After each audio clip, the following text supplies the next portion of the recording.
Now, the greatest radio shows of all time. Suspense. The Shadow Node. Washington calling David Harding, counter-spy. Classic radio theater. The Great Gildersleeve. Fibber McGee and Molly. Dragnet. Gunsmoke. The Lone Ranger. Now, step back into our time machine with your host, Wyatt Cox. Good evening, friends of the Inner Sanctum. We start off with comedy this hour.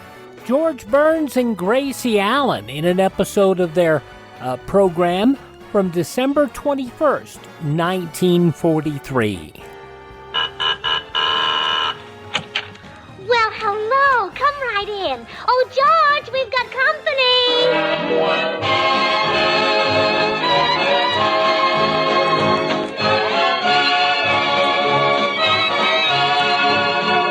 This is Bill Goodwin speaking for Lever Brothers, makers of Swan, the new white floating soap that's pure as fine Castiles. Well, it's Tuesday night again, time for another pleasant visit with George Burns and Gracie-Allen.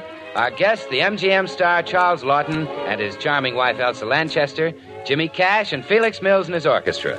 And now meet the people who live in the Burns house, George and Gracie.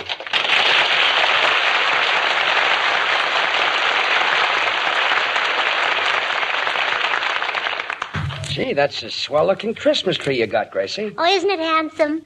I picked this tree for sentimental reasons. You did? Yes. You see how it's little at the top and spreads out at the bottom? What's sentimental about it? It reminds me of you.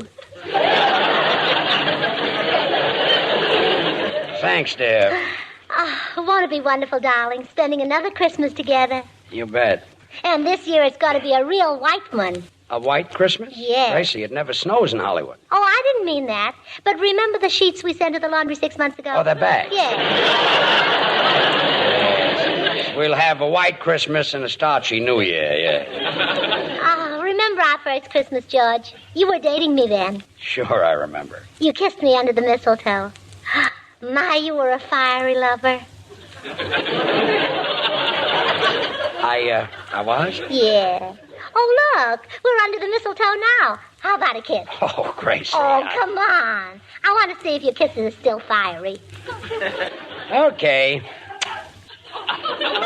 Well? I guess they're not making mistletoe like they used to.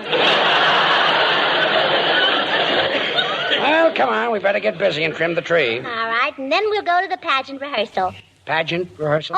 Oh, I forgot to tell you. Nigel Bolingbroke is staging a Christmas pageant. I'm the Snow Queen, and you're going to be Santa Claus. Look, I'm not going to be Santa Claus for that broken-down pool room bum. But, George, it's a wonderful part. You come down the chimney and put presents in the bottles that are hanging by the fireplace. Wait a minute. Bottles hanging by the fireplace? Yeah, liquid stockings. Oh, I see. You'll be such a cute little Santa Claus with a pillow stuffed in your coat and a long... Gracie, I'm not going to be in the pageant. Well, you're very silly, dear. A talent scout might see you. Why, Lana Turner was discovered just sipping a soda in a drugstore. Well, maybe Lana Turner had more to offer than I would a Santa Claus. Oh, I don't know. With a pillow in front of you, you'd have... Never mind. Come in. Greetings, good people. 'Tis I, Bolingbroke. Oh, hello, Maestro. I was just telling George that we want him to play Santa Claus in our pageant. Yes, and I turned it down, cue ball. Well, you can't be serious, Burns. What a pageant it will be. The very thought of the first scene warms my heart. As the curtain rises, the stage is crowded with little children. Little tots too young to have an agent, all working for nothing. Yes, that would warm your heart. And then, tally-ho! Out upon the stage comes jolly old St. Nick in his sleigh. Drawn by his faithful reindeer, Dunder and Blitzen, Dancer and Prancer, Comet and Garrett Lydecker. Comet and Garrett Lydecker? It's an actor friend of mine. Though reduced to playing a reindeer, he insists upon full billing. Look, I don't want to have anything to do with this broken-down pageant. Apparently, Mrs. Burns, we must seek elsewhere for a Santa. Oh, I've got it. The perfect Santa Claus. Charles Laughton. Oh, stop. Well, he's already got a big bundle. All he has to do is move it around to the back. Gracie, you'll never get a man like Charles Laughton to be in the silly pageant. Hey, folks, am I interrupting anything? Not a thing, Bill. Well, friend Goodwin, I'm so happy to see you. Your arrival is most opportune. Will a $50 be enough? Don't be crude, my dear fella. I merely wish to proffer you the role of Santa Claus in our Christmas pageant. Oh, well, you're too late, Cue Ball. I'm taking Santa's place at the department store Toyland this week. Oh, really, Bill? Mm-hmm. Oh, I'll bet it's fun giving the kiddies presents. Oh, it is, Gracie. You ought to see their little faces light up when they unwrap them and say, "Ooh, look, Sandy gave me a great big bar of swan."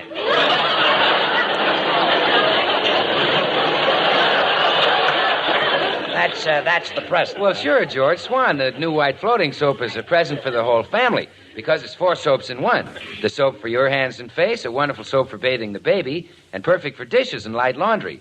4 swell soaps in one, a great wartime buy. Well, Bill, what if a little girl asks for a doll? Oh, Bill has a special bar of swan that says Mama when you break it in two.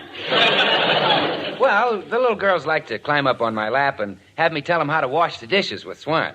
I tell them about those long-lasting Swan suds, and I tell them that Swan is so mild and gentle they don't have to worry about rough dishpanny hands. They like that, huh? Oh, sure, fascinates them. Why, yesterday a little girl named Nancy sat in my lap for a half hour. Well, is she big enough to wash the dishes? Well, I think so. She's 22. If Bill won't be our Santa Claus, I better get in touch with Mr. Laughton right away. Oh, now, Gracie, surely you're not serious about this. Surely you wouldn't bother a great actor like Charles Laughton with this silly pageant? I know I can trust you. Mama's little dreamer. Gracie, I want you to promise me that you won't ask him. Well... Go on, promise. All right, I promise. Good. Now behave yourself while I go down to the cigar store. Well, I'd better start for Mr. Laughton's house. Well, Gracie, you just promised George. I promised I wouldn't ask Mr. Laughton to be Santa Claus. Yes? But I didn't promise I wouldn't ask his wife to ask him.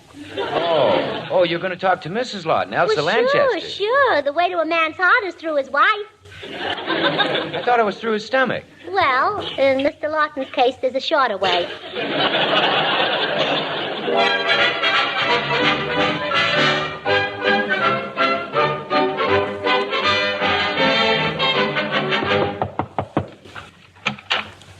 Why, Gracie. Hello, Elsa. Come in, dear. It's been ages since I've seen you. Yes, I guess the last time was at Maggie Ettinger's party. That's right. Charming affair, wasn't it? Oh, delightful. She's such a wonderful hostess. Of course, the sandwiches were terribly small. True, and the cocktails were rather poisonous. And the flowers on the table were all droopy. Most of the guests were droopy, too. Yeah, and Maggie had on the same dress she's worn at the last 3 parties. The last 4. But it really was a charming party. Oh, delightful. Well, I better get down to business, Elsa. Do you think Charles would like to play Santa Claus in a Christmas pageant? Santa Claus? Yes. It would be a nice change from his movie work, and I know how tiring that can be. What do you mean? Well, George and I saw him in a picture not long ago, and I remember saying, George, Charles must be working too hard. He doesn't look well. What picture was that? The Hunchback of Notre Dame. Yes, he did look a bit seedy in that one. But he'd look fine as Santa Claus. Why don't you have George play the part? Well, I asked him to, but he wouldn't do it. You mean he refused? Uh-huh. But that's ridiculous. It's absurd. After all, he's only a husband. Well, doesn't Charles ever refuse? I should say not. He wouldn't dare. Gracie, does George wear the pants in your house? Well, not so much in the house, but always when he goes out.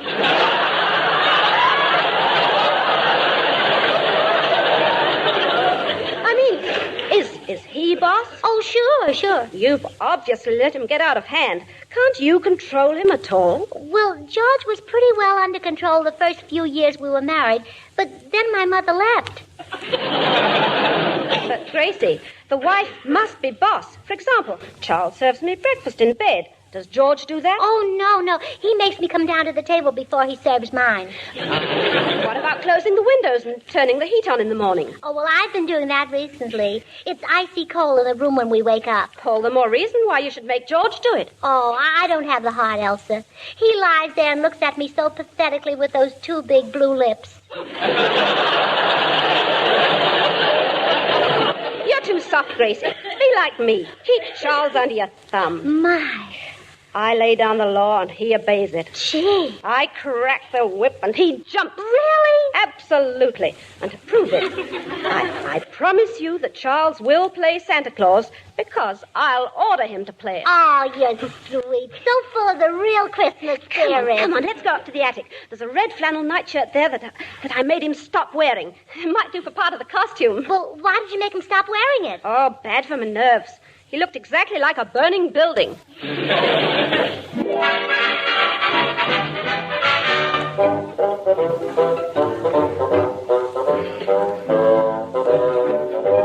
Well, while the girls were in the attic, Mr. Laughton came home. He just hung up his hat when there was a knock at the door. Oh, hello. Come on in, George. Oh, thanks, Charles. Thanks. Say, Charles, I'm looking for Gracie. Is she here? Why, George, how flattering. I thought maybe I asked Gracie. I asked Gracie to tell you that for you not to be in her Christmas pageant. I told her not to do it, but I thought maybe she did anyway. You meant she might have disobeyed you? Sure. That's ridiculous. I mean, that's absurd. After all, she's only a wife. Well, doesn't Elsa ever disobey you? I should say not. She wouldn't dare. You're too soft, George. You let Gracie run over you. Really? Certainly. You're the husband. You're entitled to be boss. Who brings the money in your family? Who earns the living? I say, you are in rather an awkward spot, aren't you?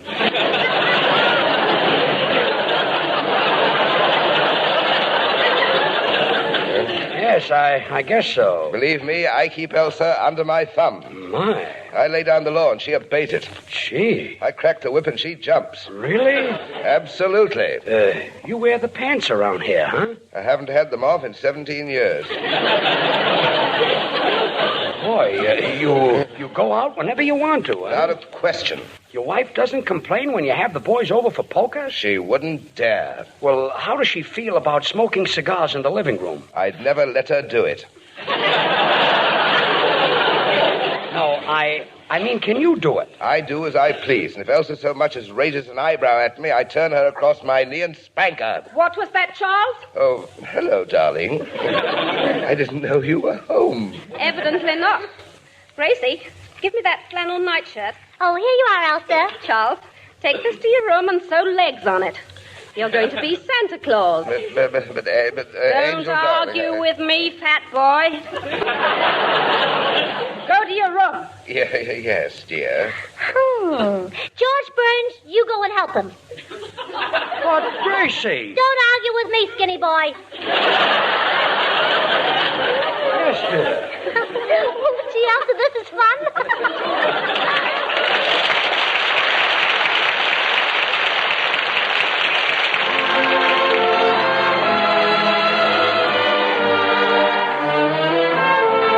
December 21st, 1943, George Burns and Gracie-Allen on Classic Radio Theater with Wyatt Cox. And here's the cinnamon bear. The oldest known children's Christmas serial in radio history, The Cinnamon Bear, featuring some of the most popular actors in radio history, including Elliot Lewis, Joseph Kearns, Verna Felton, Lou Merrill, Frank Nelson, Howard McNear, and child actress Barbara Jean Wong.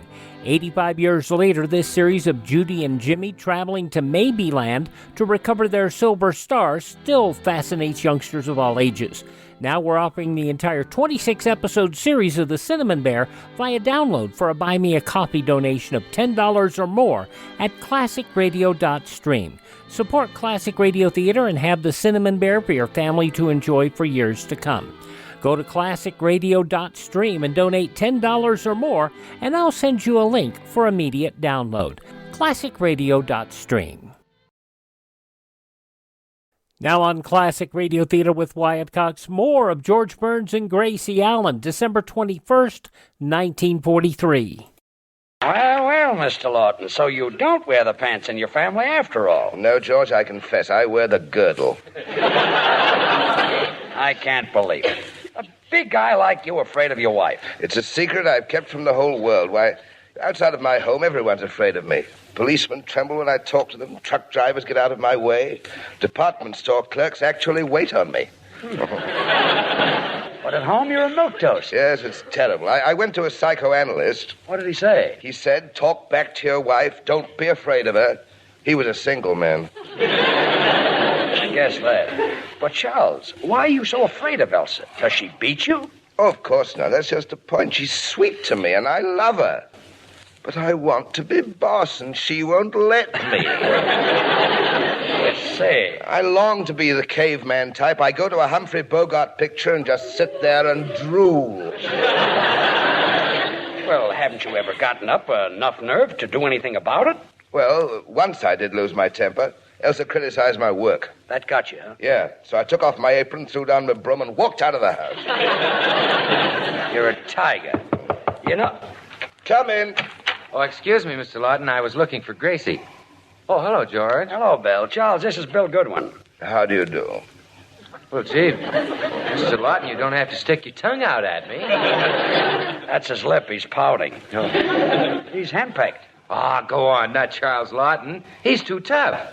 Why, I can still hear him saying, Mr. Christian, come here. Scrub my back with Swan.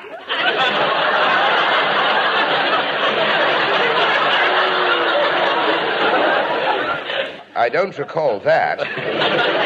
Well, Charles, you must try it sometime. Swan's not only great for your bath or for bathing the baby, but it's just the soap for dishes and light laundry. Swan's the new white floating soap that's 4 swell soaps in one. Say, Bill, we're serious. Gracie saw Elsa dominate Charles, and now I'm henpecked, too. Well, what are you, George, a man or a mouse? Get tough with Gracie. Scare her. How? Tell her I'll leave her? No, don't bribe her. Scare her.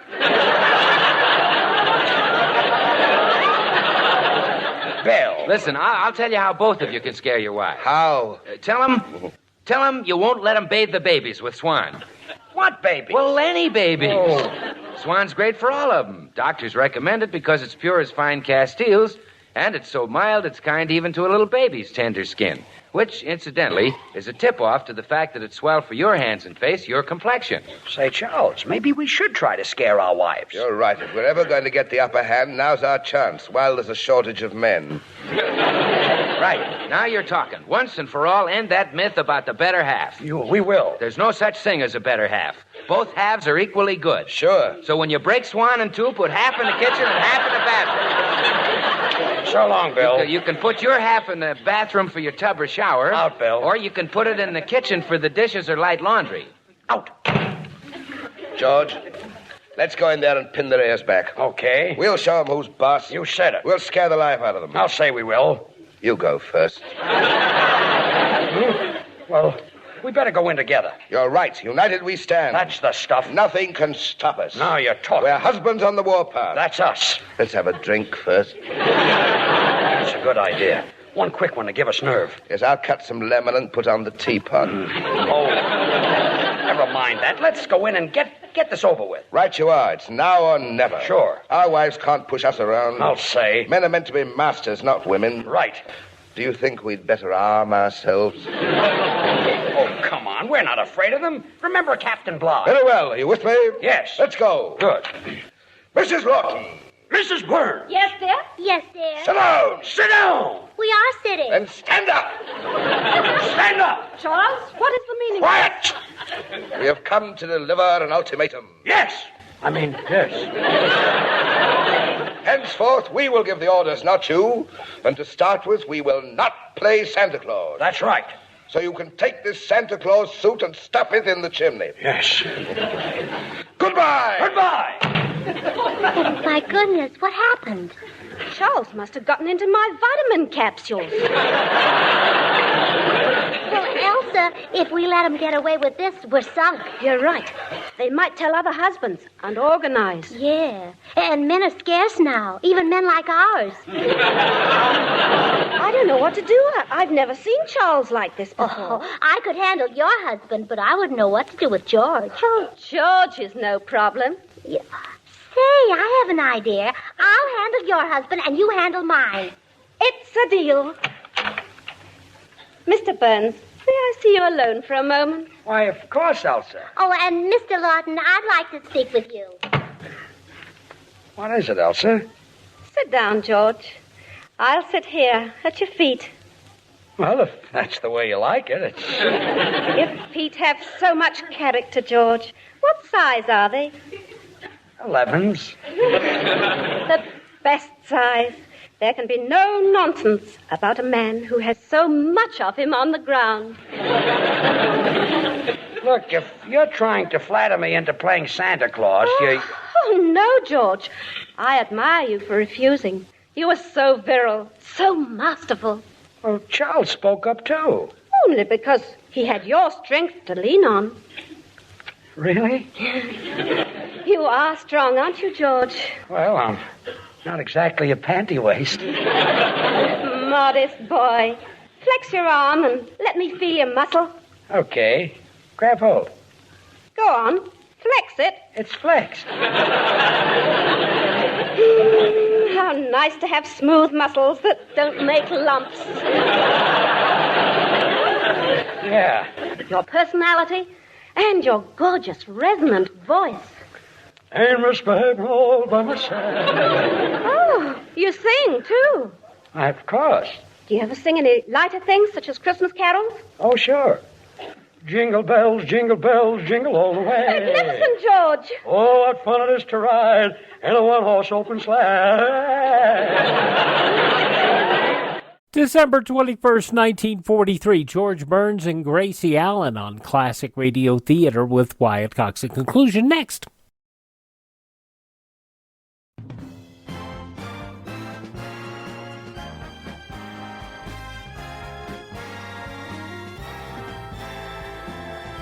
Thank you for tuning in to Classic Radio Theater with Wyatt Cox. Now the conclusion of George Burns and Gracie-Allen from December 21st, 1943. Incredible. You actually seem to have bells that swing back and forth in your throat. Those are tonsils. What a pity the world must be robbed of such beauty. Huh? If you played Santa Claus and made your entrance singing Jingle Bells, it would be the theatrical event of the century. Bigger than the Avon Comedy Floor? I think so. Well, why discuss it? I admire the stand you've taken and you mustn't change it. Wait a minute. You can't tell me what to do. I can't? No. If I want to play Santa Claus, nobody can stop me. Oh, George, you're so strong. So terribly strong. Oh, jingle bells, jingle bells.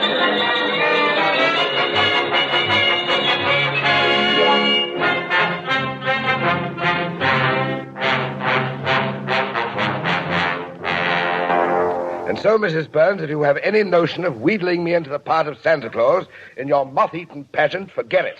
I won't do it, and that's final. Then I may as well go? You may as well. All right. I won't bother you anymore. May I have a picture of you to take with me? You women seem to picture of me. Yes, and if it's not too much trouble, please sign it. To Gracie, from the greatest actor of all time. Oh, it's no trouble at all, my dear. But do you really think I'm the greatest? Oh, certainly. I've seen lots of actors, but you're head and shoulders and so on and so forth above them all.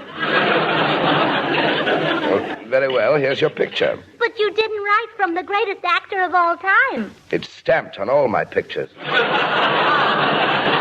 Oh, my, you're handsome. I can't understand those silly people who stand in line for hours to see an Errol Flynn movie. I wait until one of your pictures is playing, and then I go right in and pick out the best seat in the house. I had no idea you were such a devoted admirer. Oh, I'm not the only one. You know, I saw a revival of Henry VIII not so long ago, and when you played one scene, the whole audience was in tears. The scene where I was a feeble, broken old man. No, the scene where you took a big bone with lots of meat on it and threw it to the dog.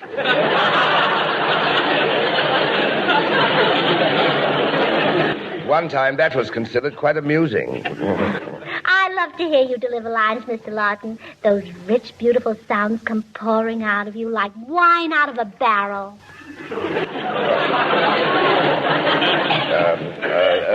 Thank you, I think.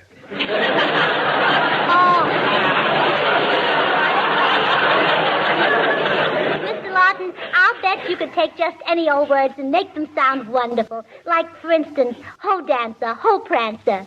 Doesn't Santa Claus say that to his reindeer? Yes, try it. Ho, Dancer! Ho, Prancer! Jove, it does sound good, doesn't it? Of course it does. But I'm not satisfied. I see Dancer as a more delicate deer than Prancer. How's this? Ho, Dancer! Ho, Prancer! Oh, you're cute. Now, Prancer needs to be polished. I see Prancer as a frisky animal, always kicking up his heels, something like this. Ho, Dancer! Ho, ho, ho, Prancer!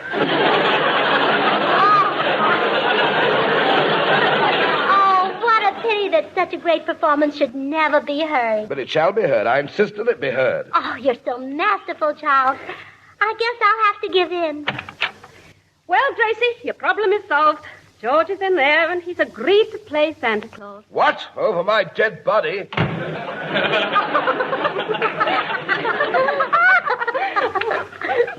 Well, Gracie, it looks like you're going to have 2 Santa Clauses for your pageant. Well, yeah. I think the admission tickets will have to be brown ration stamped. Well, won't we be giving the audience the 2 biggest hams in the world?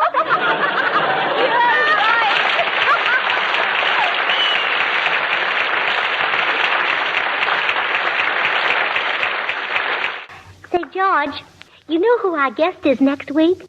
John Garfield. Oh, swell. Oh, that poor boy. He's always been throwing into prison. Oh, yes. They throw him into prison for $30,000 a week. Say, do you think we can spring him in time for our show? I'll talk to his agent.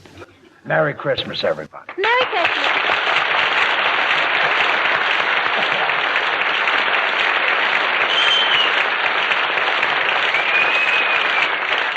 December 21st, 1943, George Burns, Gracie-Allen on Classic Radio Theater with Wyatt Cox.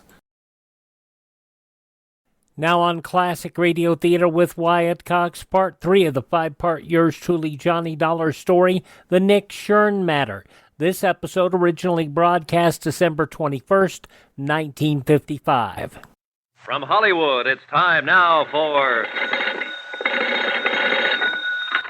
Johnny Dollar. Dan Martin here. I was up the street when you Listen, called. Sheriff, they've traced Kathy O'Dare here to your nice little town of Branbury. Who has? Nick Shurn's boys. One of them, a trigger man named Benny Stark, came out to the sawmill hill a few minutes ago. I traded a couple of shots with him, but he got away in a car. Did he head north or back toward town? Toward town, I think. You can't see the turnoff from here. All right, Dollar. You're packing a gun. Will you take the pickup truck and block that turnoff? Hold it until I can get somebody out there to relieve you? Right. How many deputies you got? Deputies? Uh-oh. What about volunteers? Is this Benny Stark the man Kathy's afraid of? He's one of them. Then I'll have volunteers. 20 men within a half hour, armed with deer rifles. And every one of them a dead shot.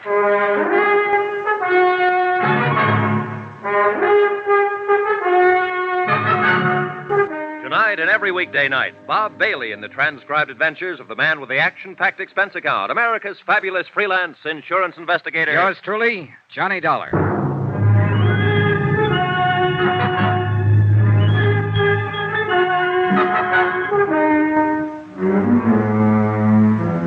From Special Investigator Johnny Dollar, location Branbury, Michigan, to the Home Office, Tri-Mutual Insurance Limited, Hartford, Connecticut.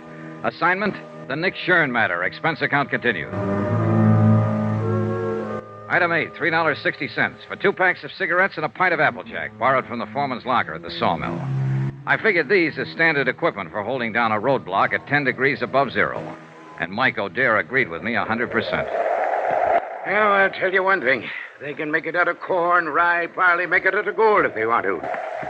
But they'll never come up with anything better than what they make out of apples. Here, have a short one, Johnny. No, thanks. I'll save it for later. Well, I'll just, It's got the taste of Indian summer in it. You ought to see this country around that time of year, Johnny. Breaks your heart, it's so beautiful. Well, it's beautiful now with the snow on. And it would be more so if there wasn't a killer running loose in it. Johnny, I want to ask you something about my daughter. And I want you to answer me honest. All right. It's no use trying to fool you. She's here, all right. I know. But she hasn't told me what it was that happened in New York. What she ran away from. And somehow I figured it was just as well not to ask her. Your sheriff, Dan Martin, said practically the same thing. Dan's been in love with Kathy since he was 12 years old. He's a good man. Solid. So I figured. Anyway, she was scared. Scared half to death. And she'd come home for help, so We tried to help her. What was it you wanted to ask me, Mr. O'Dare? You mentioned a murder case, Johnny. You didn't give any of the details, just said that Kathy was her witness. Is she mixed up in this murder? And you wanted an honest answer. All right, I'm not sure. I see. That's why I wanted to talk to her, get her story, the truth. I realized from the start she might be guilty. I don't think so, but it's a possibility. You may as well know about it. I guess you realize it wouldn't make any difference. Not to me or to Dan. Oh, yeah, I figured. In other words, you're with me as long as I'm trying to protect her. But you'll fight me if I find reason to think she's guilty. That's about it, Johnny. Well, at least we know where we stand. And I hope it won't come to... What's the matter? Car coming. Light on the trees there at the bend. Yeah. Do you suppose maybe... Probably not, but you can't tell. Better get behind the truck just in case. They'll have to shift into low to edge past us. And let me get that spotlight on. I guess I'll just have another quick one. That wind cuts right through your bones. It's a dark-colored sedan. It might be him. Funny. I'd been hoping for 2 months that Kathy'd come home for Christmas. And I didn't figure I'd be out here in the woods, hiding behind a truck, waiting to shoot it out with somebody that wanted to kill her. It's a crazy world. Keep your head down, Mr. O'Dare. Yeah. Just the driver by himself, wearing a dark hat. I don't know. You know, that kind of looks like... Huh? By golly, it is. What? That's Ted Perkins' old wreck. No doubt about it. All right, you better wave him out past. He probably thinks we need help. It's all right, Ted. It's Michael there. Go ahead. We don't need anything. Yeah, we're all right. Thanks anyway. Well, there's one thing about people around here. They mind their own business and don't ask no questions. And they don't answer them often either. How's that Applejack holding out?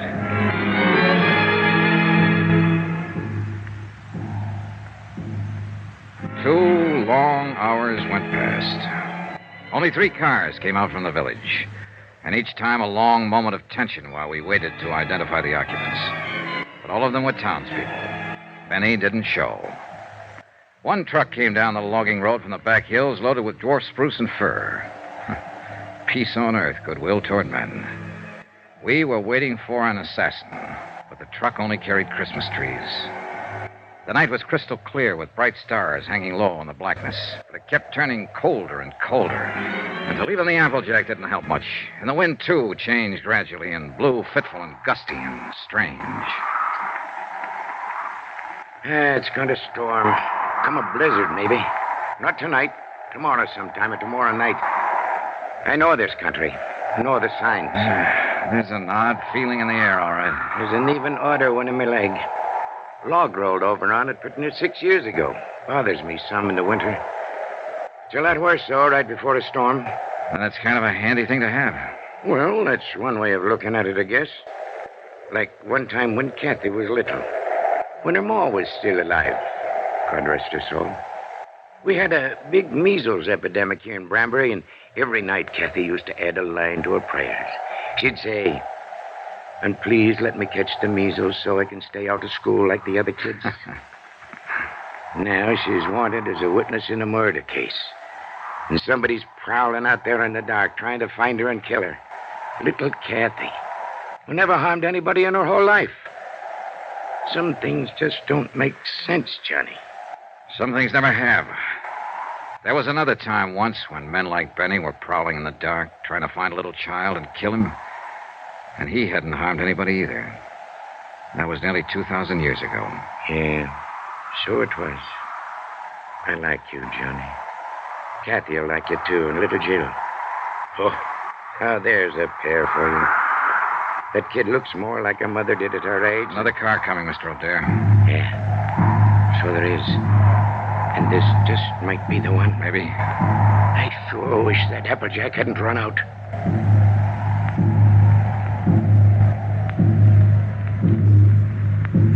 But it was only a couple of men Deputy Martin had sent out from town to relieve us and take over. Big men, calm and quiet, wearing plaid mackinaws and heavy-laced boots and carrying Winchester 94s over their arms. They told us Benny Stark had been seen. He'd come up from the west, driven onto one of the roadblocks unexpectedly. In a flurry of shots, he'd broken through. The men couldn't understand his persistence. They thought he'd run for it, get out of the area once his presence was known. I didn't bother to explain, to put him straight, but I knew Benny had never run, not now. He was a trigger man, a professional killer with a reputation at stake. And he had his orders to silence Kathy O'Dare. A half hour later, we were back in town, turning into the main street around the village square. Strings of colored lights on a tall pine in the center of the square blinked and sparkled as they swayed in the wind. Around 100 cars and trucks were parked in the street and in the lot behind the town hall. And the sound of singing drifted out from inside. They're practicing carols and things for the big doings on Christmas Eve. Ain't it beautiful? The men at the roadblock had given a description of Benny's car and the license number. It was just barely possible. Got something in mind, Johnny? Yeah, let's take a look through those parked cars. I don't know. If it was me, I sure wouldn't be hanging around here. I'd stick to the tall timber. Yeah, but you're not a city boy, Mike. Tall timber is foreign soil to Benny. He's only comfortable when he's close to a crowd. He the fellow that's supposed to have done that murder? No, it was the man he works for, a cafe owner, ex-gangster, a man named Nick Shurn. Let's check that lot around at the side. I don't think he'd show here in front. He'd be taking a big chance showing anywhere. In a town this size, people know each other. It's his job to take chances.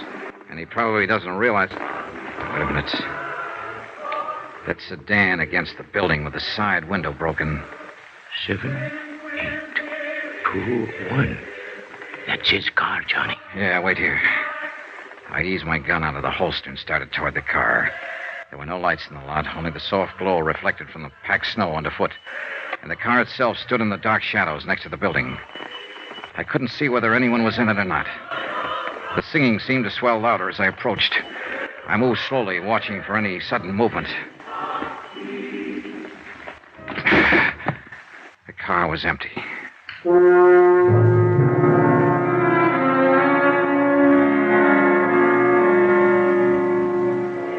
It was past time, to talk to Kathy O'Dare. And with the pressure tightening, the danger close to home now, her father was ready to take me to her.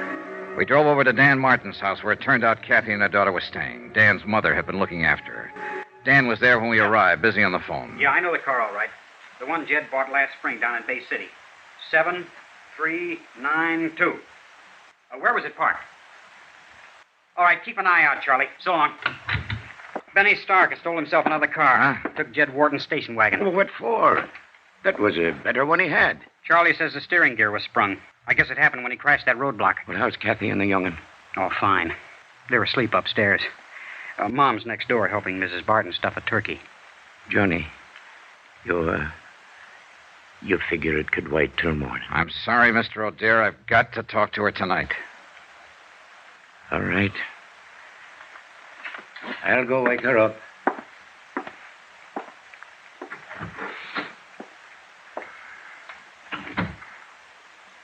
Mr. Dollar, no matter what she's done, don't hurt her any more than you have to. As far as I know at the moment, Dan, all she's guilty of is withholding information.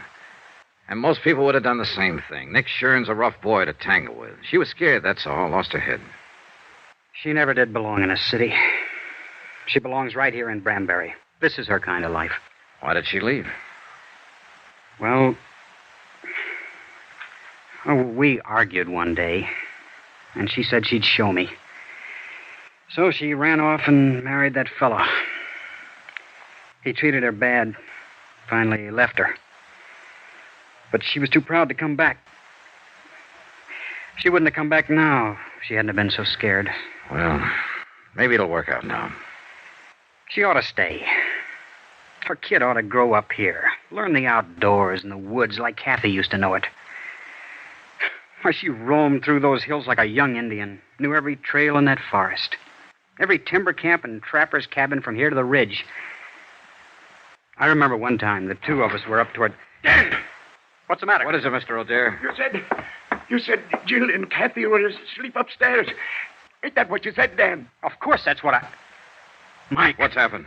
They're not up there. They're not up there or anywhere else in the house. They're gone.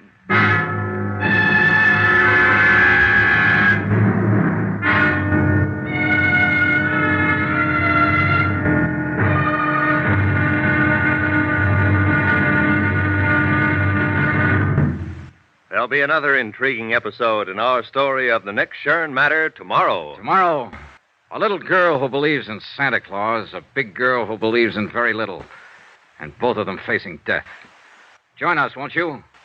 Yours truly, Johnny Dollar.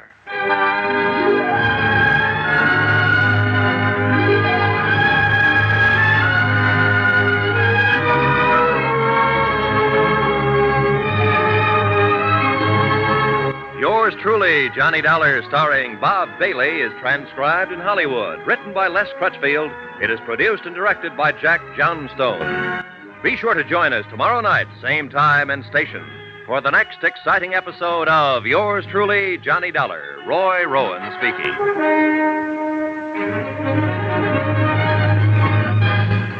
December 21st, 1955, yours truly, Johnny Dollar, here on Classic Radio Theater with Wyatt Cox. Thank you for making us a part of your day. Thank this radio station. Support their advertisers. It's their kindness and courtesy that allow us to be with you each and every time we roll around here on your favorite station. If you miss a day, you don't have to miss a single show. All of our shows are available on demand at classicradio.stream. That is classicradio.stream. Stream our shows. Learn about building a classic radio collection of your own. You can contact me, find our social media links, and you can buy me a copy. And if you go to buy me a copy, click on that tab that's labeled Extras as you go to buy me a copy, and you'll find if we have any special offers available at this time to kind of incentives, for helping us out to keep our distribution channels open and to keep us acquiring additional classic radio collections. All that at classicradio.stream. Thank this station and support their advertisers, but as always, tell your friends the great radio shows are right here at this spot on the dial. Classic Radio Theater with Wyatt Cox on your favorite radio station.